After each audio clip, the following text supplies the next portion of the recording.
நெல்லை நகர் பகுதியில் மழை வெள்ளத்தில் சிக்கி வீடு இடிந்து விழும் காட்சிகள் வெளியாகியிருக்கின்றன. காட்சிகளை பார்க்கலாம்.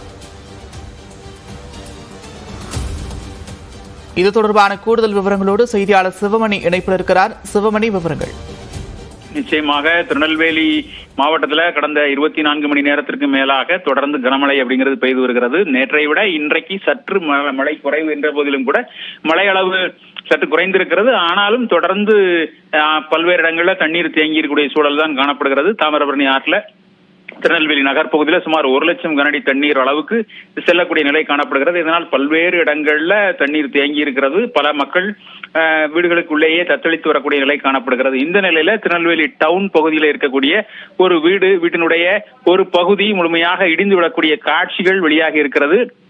அந்த வீட்டினுடைய ஒரு பகுதி இடிந்து விடக்கூடிய காட்சிகள் அப்படிங்கிறது வெளியாகி இருக்கிறது. அந்த வீட்டினுடைய மாடியிலிருந்து அந்த வீட்டினுடைய நபர் அந்த சுவர் இடிந்து விடக்கூடிய அந்த 4 சுவர்களும் இடிந்து விடக்கூடிய காட்சிகளை பார்த்து கொண்டு படம் எடுக்கக்கூடிய காட்சிகள் அப்படிங்கிறது வெளியாகி இருக்கிறது. இந்த திருநெல்வேலி நகர் பகுதியில தொடர் மழை காரணமாக வீடுகளுடைய பழைய வீடுகளுடைய சுவர் அப்படிங்கிறது பொதுமி போய் இருந்து அதன் காரணமாக வீடுகளுடைய சுவர் இடிந்து விடக்கூடிய நிகழ்வுங்கிறது ஏற்பட்டிருக்கிறது. ஏற்கனவே பாளையங்கோட்டை பகுதியில வீடு இடிந்து ஒருவர் உயிரிழந்திருக்கிறார். அம்பாசமுத்திரம் பகுதியில வீடுகள் இடிந்து காயமின்றி 4 பேர் தப்பி இருக்கிறார்கள். இது போன்ற சூழல்ல தற்போது ஆளில்லாத வீடு இடிந்து விழுந்திருக்கிறது.